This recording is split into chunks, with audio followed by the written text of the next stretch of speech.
Halloween is over. Time to bring the pumpkin in. I think that's everything.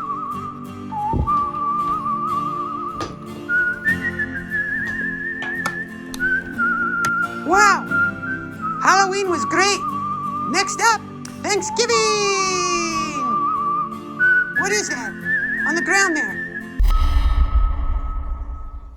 Wait, what the hell? How is it already Christmas? Alexa, what's today's date? The current date is Sunday, November 1st. Way too early to be celebrating Christmas, in my opinion. Yeah, I totally agree. Would you like to hear my opinion about other things? No, I don't want your opinion. Fine. I will just go myself then. Hey!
I'm gonna need some cheese.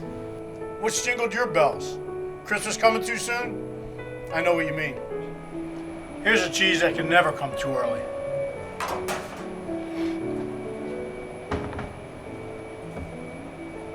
Colston Bassett Stilton and the raw milk version Stichelton.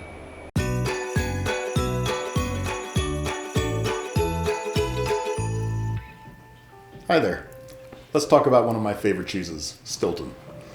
Stilton comes in many shapes and forms. You've sometimes seen Stilton without any blue mold at all, perhaps studded with mango and ginger, or blueberry, or cranberry. There are a whole bunch of flavored Stiltons, but what we really love to focus on, and certainly the most noble of the lot, is the traditional blue Stilton.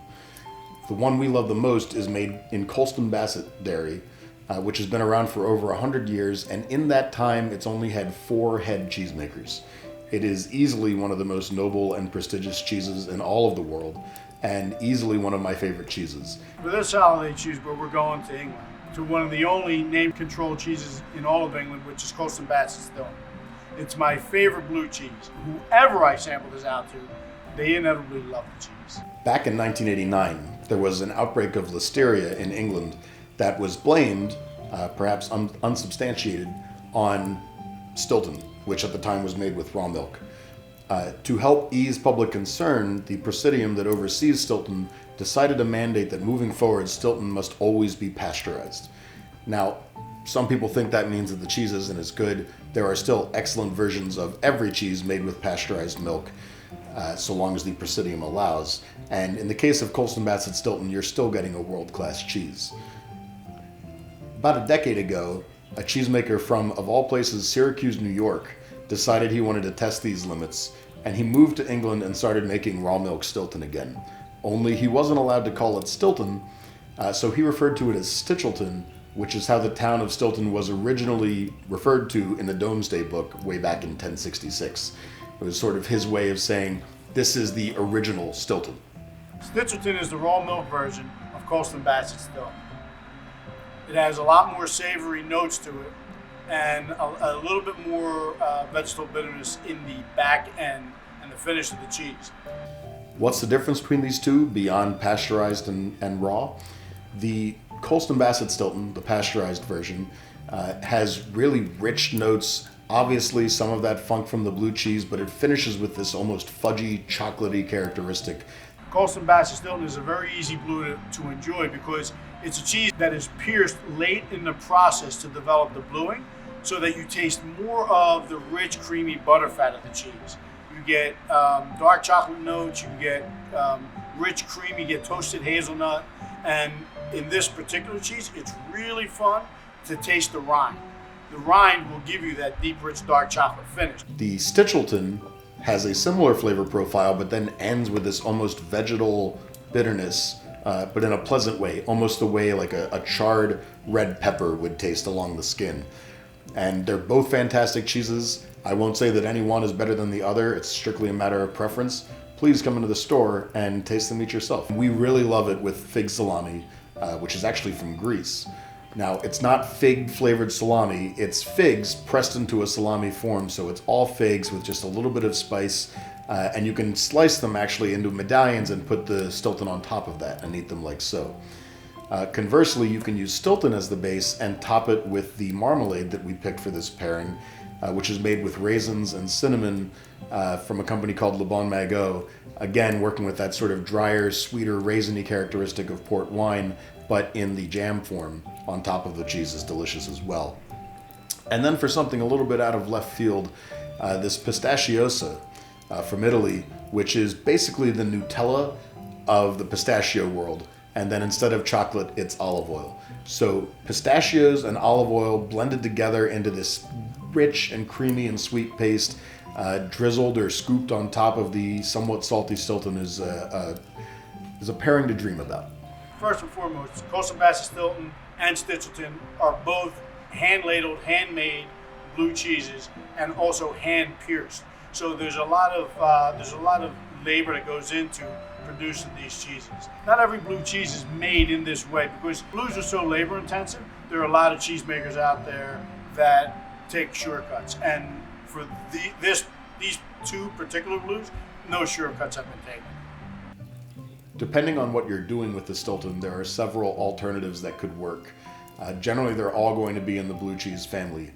So something like a Gorgonzola, which either comes firm or softer and sharper or milder, or a Roquefort. Perhaps if you're trying to melt the Stilton on top of steak, Roquefort is an excellent alternative to that. Or Cabrales or Valdeón from Spain, or a Point Reyes Blue from California for a salad. Depending on what you're doing with it, there's many kinds of cheese that would work, but they'd all be in the same blue cheese family. Frequently get asked what's the difference between blue cheese and Stilton. And in reality, there's no difference, it's just how they're classified. So blue cheese is an overarching family of cheeses that includes things like Stilton, like Roquefort, like Gorgonzola, like Danish blue. They're all different styles of blue cheese. They all fit under the same umbrella. They're in the same family. So there's not really a difference between Stilton and blue. It's just that Stilton is a more specific kind of blue. When you're buying Stilton and keeping it at home, it's a blue cheese. It is still a little bit more perishable than most. So I'd suggest buying only what you're going to eat within a week or two and checking on it regularly. Keep picking through it. Don't let it linger. It'll go bad pretty quickly. So in order to store Stilton or Stichelton, treat it like you would any other blue, and most blues will last you anywhere from 3 to 4 weeks in your fridge.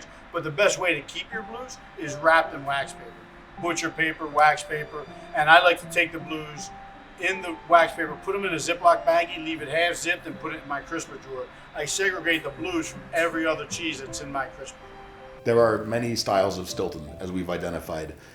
The more traditional ones are strictly blue cheeses with a natural rind, but there are also rindless white quote-unquote versions that are studded with various kinds of fruit. They're all going to vary in price point, with the traditional handmade versions being a little bit more expensive than the younger fruit-studded versions. Typically they'll sell between $15 and $30 a pound, depending on which Stilton you're buying. Stilton, even the Colston Bassett version, is much more widely available in the United States than Stichelton. Stichelton is exported only by a company called Neal's Yard Dairy in London, and they only work with a select few independent retailers around the United States. So if you can't find Stichelton, Stilton is a good alternative, but ask your retailer if they can bring it in for you, or visit us on Bruno.com. We'd be happy to send you a piece. In order to make a blue cheese blue, the blue molds are folded into the curds and they live within the cheese. But the molds, the bluing doesn't start to come out until you provide air or oxygen. So they pierce the sides and the top with stainless steel needles, so that air can flow through and help to oxidate the cheese a little bit to create the bluing, to let the bacteria breathe. And that bluing allows for a little bit of a black pepper finish, a little spiciness. One of the rumors that pops up around the cheese counter frequently is that cheese gives you very vivid dreams, sometimes even hallucinations. I've certainly had a ton of vivid dreams after eating cheese, but I also eat cheese almost every night, so I can't confirm or deny. Stilton, though, seems to be the cheese that pops up the most frequently as the cheese that causes very vivid, lifelike dreams. Try it yourself. See if it happens to you.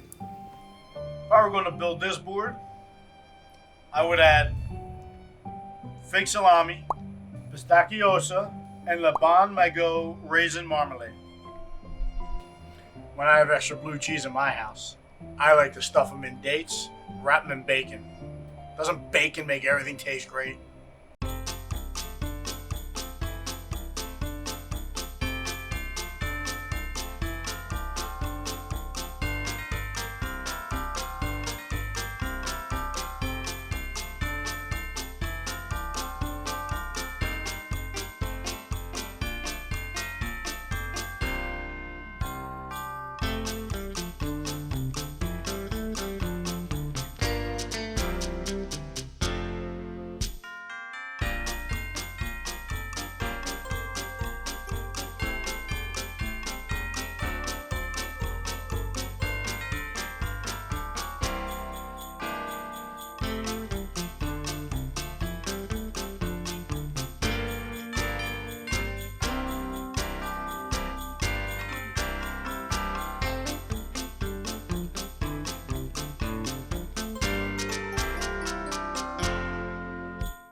Whoa, pretty cool that those two cheeses are so similar and yet so different.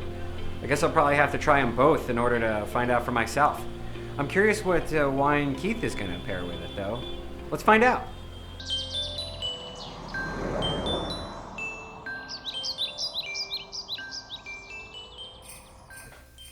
Well, happy Festivus, everyone. Oh, I love this time of year. I love it. Everyone's around trying to sell me stuff. Everyone has all their ornaments out. It's awesome. Yeah. All right. So you guys are back. And it's Christmas. I had one Christmas wish, was that I could actually just be with my family. I wouldn't have to talk to you. But you're here again. You're here again. Apparently you didn't bring something like you brought Whining with you. At least that's better. That's Christmas and Whiney. That's just, could you imagine a worse combination? Could you imagine a worse combination? Oh, God. Guy's such a dick. So, all right, let's talk about this. Well, we're talking about blue cheese, all right? And we're talking about really good blue cheese. We're talking about, now, you got to figure out what blue cheese is, because blue cheese is dangerous. Blue cheese is actually toxic. Blue cheese is nasty. Blue cheese is scary. I mean, there are all kinds of things, right? It is this fermented mass of different kinds of penicillium. There's these mycotoxins. There's ketones. There's all kinds of things that are all fermented into this thing, this one blue cheese, and they're delicious. And the thing I talk about toxins, yeah, well, it's just about as much toxins as apple skin. But they matter, and these ketones I talked about matter too. That is a oxidized alcohol that's actually fermented accidentally into blue cheese, and it happens because of this Penicillium roqueforti, the specific version of penicillium. Obviously, it's blue first off, but it also brings all these other flavors, and these are flavors that. Well, if you eat a blue that's really intense, so intense, there's ones that are so intense that they taste like death. That's how intense blue cheese can be. It's not something for the weak of heart, but it does require a few things, to understand a few things about what it is. This amazing thing that can just push all your levers in your brain. Taste is very closely attached to our limbic system, which is your emotional center. So what happens with really intense flavors is that they spark emotional content. Like if you smell something that smells like a perfume that your mother wore, there's gonna be this warmth in your heart. When you smell coffee, you have this very specific reaction to it. Every single thing that you smell will have a reaction, good or bad. The more intense, the more your emotional context will increase. And blue cheese can have this amazing effect. It can bring both delight and revulsion at the same time by just tasting it. And because of that, you need something that will also hit your limbic system, they'll hit your emotional centers in a way that counters that. So that you don't have this like, oh, this is so intense moment. You have to combine that with something that is so perfect and so pure, so undeniably lovely, but that also has in its heart a little funk. Something that right in the center has the same flavors as the blue cheese, right? The same ketones that are in blue cheese also exist in the wine itself. And that's a hard thing to find. And to find that connection, to find that perfect marriage is actually our dessert wine, specifically ice wines or wines called sauternes, which is a late harvest wine from the Sauternes region in France. And why is that? Why do they have the same flavor? Well, because these ice wines or these late harvest white wines, they actually have this thing called noble rot. Like there's a bacteria that grows on these grapes because, well, they're sitting on the vines for so long, either freezing or they're about to fall apart. And this mold is called botrytis. And it breaks the skins, water evaporates, the grapes, sugars concentrate. But this fungus actually has this wonderful earthy mushroom flavor. So when you make the wines, there's just a little bit of this flavor left. And it has the same flavor compounds, the same ketones as the blue cheese. So the wine itself is sweet and fresh and delicate, just a little bit of funk in the background. And that little funk marries perfectly with that big, obnoxious, intense, overwhelming blue cheese. Then all of a sudden it's like, poof, oh, this is so lovely. It's like somewhere right in the middle, right? It's no longer too perfect or too aggressive. It just balances so lovely. It's magical. I mean, it is that wonderful moment that, and mind you, this is an expensive thing, right? This is something, it's holidays. It's something that you share, something that's surprising and this aha moment, because these sauternes are not cheap. These ice wines that you can use are not cheap. A little bottle might cost you $50. It's not, but you just want a little bit, right? Just a little bit. That's all you can. And just, and a little bit of blue cheese, just two together, and it is a perfect combination. But again, it's actually those boring things, those knowing the chemistry behind these two items that actually will bring it together and make you this just perfect moment in time. Oh man, ice wines sound amazing. I bet they're delicious and sweet, and man, I can't wait to try that with the salty blue cheese. I wonder what Penns Wood has in store for us. Let's find out. Welcome back at Penns Woods Winery. Buon Natale and a Merry Christmas. Today we're gonna pair our Christmas cheese plates with our Lacrima Dolce. Lacrima Dolce is what we say like is dessert wine, so it's a little bit extra sweet and comes from a late harvest Merlot. Merry Christmas! So for your holiday cheese platter, I recommend a wine that's called Lacrima Dolce, produced by Penns Woods Winery. This is a red, sweet dessert wine. It's very similar to a port produced from Merlot grapes, which are late harvest, which means that they stay on the vine longer than any of the other grapes we have in our vineyard. We let them hang until usually late October, early November. And with them staying on the vine longer, a lot of the juice will evaporate. So what's left in the grape is a sweeter, very condensed flavored juice, which is what we use to make this dessert wine. The Merlot for make Lacrima Dolce hangs in the field for a longer time than a regular Merlot. When we are in ripeness, we cut the branch, we let the grapes raisin in the field. After 3 weeks being out there and they get more concentrated and the flavor and the sugar gets a little bit higher in concentration, we pick and we cold ferment. It makes really delicious wine. A lot of viscosity, a lot of density, a lot of black cherry, and I can feel some banana in the back and nuts. It's a really good wine to pair like at Christmas time over a really nice cake. Lacrima Dolce in Italian means the sweet tear.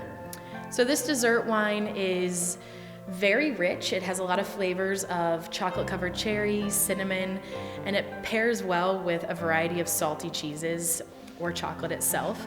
Blue cheese is a wonderful cheese to pair with Lacrima Dolce, mostly because of its sort of funky flavors. It's got a lot of that salt content in it, which is excellent compared to the sweetness and the richness that you have in the Lacrima Dolce. So the Lacrima Dolce is really good partner and pairs really well with a lot of good food, especially with cheeses and cakes and sweet dessert. This wine does end up having a higher alcohol content. It's around 17% alcohol versus other reds and whites, which typically are in the 11 to 14 or 15% alcohol. So you guys be careful out there. So a dessert red and a dessert white. I'm sensing a theme here, guys. You're making me really hungry. You know what? I'm gonna go eat and contemplate why Christmas comes 3 months early. And I'm gonna have Bethany go explain the party to everybody.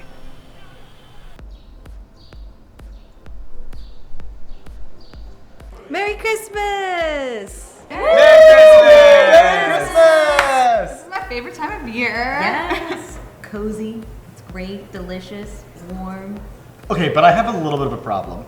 I feel like Christmas this year started in like September. They offered me a peppermint mocha at the mall like maybe October 1st. No. It keeps getting earlier and earlier. Soon it'll just be Christmas the whole year.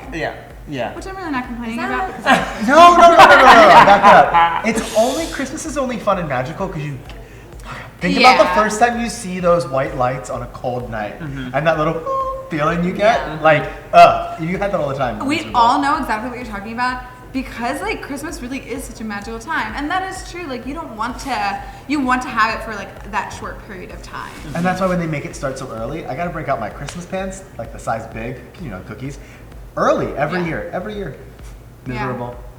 But I mean, I get it. Like people are eager, but like in my opinion, like if you celebrate Christmas too early, then you're skipping Thanksgiving. Then What's your you're trigger? skipping like the time What is your trigger, guys? Like, this is Christmas time. after Thanksgiving dinner. Okay. Oh yeah, for sure. As soon as Thanksgiving's over, Yeah. Mariah Carey goes on. Yep, absolutely. I think it's as soon as I get like the tree, which is basically 2 weeks before Christmas because I've completely forgotten. She gets a good 2 weeks of Christmas. Oh no, she leaves it for another 2 weeks. I know that's counterintuitive, but like that's honestly how I go about my life. It's just like, oh my god, now I need to do this thing. That's right, a holiday. Speaking of like Christmas trees, this is kind of random, I'm pushing it, but have you guys ever thought about the people who sell Christmas trees on street corners? How they can never leave because someone would steal a tree, like in New York specifically? Oh, that's so That's true. a whole No, that's a real job. thing. And if we put Christmas earlier, they have to guard the trees earlier. So really, we need to condense Christmas for their sake. That takes a brave but they have a person job, to just though. They're walk getting by paid. and steal a tree, also. I feel like if I was put on tree Grinch. guarding duty, I would need like a taser. I would give trees away. Like- You get a tree. You get a tree. Merry Christmas. Okay, so I do want to talk about this cheese. It's blue cheese. It looks delicious. It looks a little scary to me, but I am so excited to try it. Bethany, can you tell us about it? Yes, it's the Colston, Bassett, Stilton cheese. So we're gonna play our normal wine and cheese pairing game. We have the Colston, Bassett, Stilton cheese and 3 different beverages to pair with it. Rules are the same. Try a little bit of the cheese, try a little bit of the drink, and pick your favorite. Sounds ready? great. Guys, I'm nervous. Yes. Happy holidays. Cheers. Now, it's not actually blue, though. So, I mean, kind of. is it? How do you know when blue cheese goes bad? Oh my god, that's such a great question. Right? Does it ever? I don't know, but I know I've eaten it. Did you know that like blue That is cheese? good. Like I know I've experienced it. I just don't know the time. Well, hey Siri, Yeah, right? how's this wine? Have you had it yet? Ooh. I like that it's sweet. I'm gonna have a tough decision between the beer and this first wine. I don't know. You're going for the white? You never go for I the never white. go for white. Oh, this red is great. Can we play 50-50? Like, like Who Wants to Be a Millionaire? Can I make spread two is choices? good. Yeah, the it spread is. is very good. Do you guys know we That's should such probably an eat? old reference. Who Wants to Be a I know, Millionaire? right? We should probably eat blue cheese and red wine in July. You know what? I'm in. 4th of July? And Red, white, Christmas blue? in July. Yes. No, red, white. Okay, guys, have you made your decision? Chris, we'll start with you. So I definitely am going to go with wine number 1, or this white wine. I really think it pairs well with the tartness of the blue. That's the ice wine that Keith recommended. Something interesting about the ice wine is that it has a little bit of funk at the heart of it, which goes really well with the blue cheese. Well, I mean, I didn't even know what an ice wine was before tonight, so that's fascinating. I'm going to call this the Elsa white wine then. The Elsa white wine. This was a very, very strong cheese. I enjoyed both of these wines, actually, the white and the red. But I'm going to stick to my beer choice because I really liked the way this tasted with that very, very strong, bold flavor cheese. That's the chocolate stout, Frankie. The sweetness in it cuts through the saltiness of the cheese. And some even say that the cheese has a little bit of a hint of chocolate in the finish. And when you pair it with the right thing, that blue cheese could actually be a dessert or an appetizer. Oh, chocolate? That's why I liked it. That's gotta be it. Yeah. So I really liked all three. I thought they were so delicious. I thought, like, I'm a big fan of blue cheese myself. Like, I'm just like... We can tell. I finished it. Like, it's all gone. I love blue cheese. I love that this is more of a dessert because it's really sweet and creamy and it's got all these different flavors. But it was really tough. But I think I'm going to have to go with wine number 1, the white wine. Going into this, I definitely thought I was going to go with the white wine, just because blue cheese and white wine usually paired together, as to my knowledge. I thought that was it, but I had the red wine with it, and I thought that was really tasty. Yeah, very just like, sweet. Yeah, it was very Yeah. sweet. It was like just very unique. That's the dessert wine from Penns Woods. It's called Lacrima Dolce, which means sweet tears. Oh, it's a dessert wine. Lacrima Dolce. Okay. That Nothing makes like sense, my why they Elsa were wine. kind of like sweet and... Elsa and Anna. Let it go. Let it go. Cold Do you never wanna bothered build me a- anyway. Do you want to build a snowman? Papa, can you hear me? Fun fact about the blue cheese, one is actually, the only difference between the Stilton and the Stichelton is that the Stichelton is made with raw milk.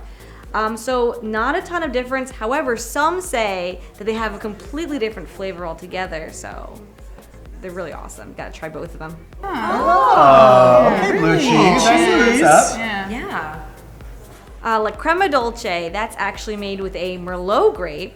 And when they pick it from the vine, they let it raisin for 3 weeks, which brings up the sweetness level and it brings up the alcohol content. I guess that's why they call it sweet tears, Lacrima Dolce. Neato. I really like the name of that one. Yeah. Lacrima Dolce. Lacrima Dolce. Lacrima Dolce. Maybe they call it sweet tears because you get so drunk, it makes you cry. You got my back on this, right, Chanel? Oh, God. Sweet tears. Sorry. Control. That's weird. So, an interesting fact about ice wine is that when they go to juice the grapes are already frozen on the vine. So when they juice them, only the sugar comes out and the water content remains frozen. And that's where they get the name ice wine from. Let it go. It's my wine, bitch. Ice wine. Okay. Didn't know it existed. There you go. The cold Mine doesn't never have bothered any me ice in anyway. Thanks for coming, you guys. Whiny from the future, take it away. Thanks, Whiny from the past. You're awesome and handsome. All right, guys. So let's talk about this week's episode, okay? We have the Colston Bastard Stilton. You gotta try that. You also have to try the raw milk version, Stichelton. Also, may I recommend the fig salami? It's not salami, it's actually figs pressed into a salami form and then covered with a little bit of spice. Try it, cause everything with spice is very nice. All right, I'll stick to my day job. The other thing you need to try is the raisin marmalade. That stuff's great. The ice wines that Keith recommended, and the crema dolce from, our friends at Penns Woods Winery. Anyway, guys, don't forget to subscribe. don't forget to hit the like button. And leave a comment, please. Also, the most important thing, Merry Christmas!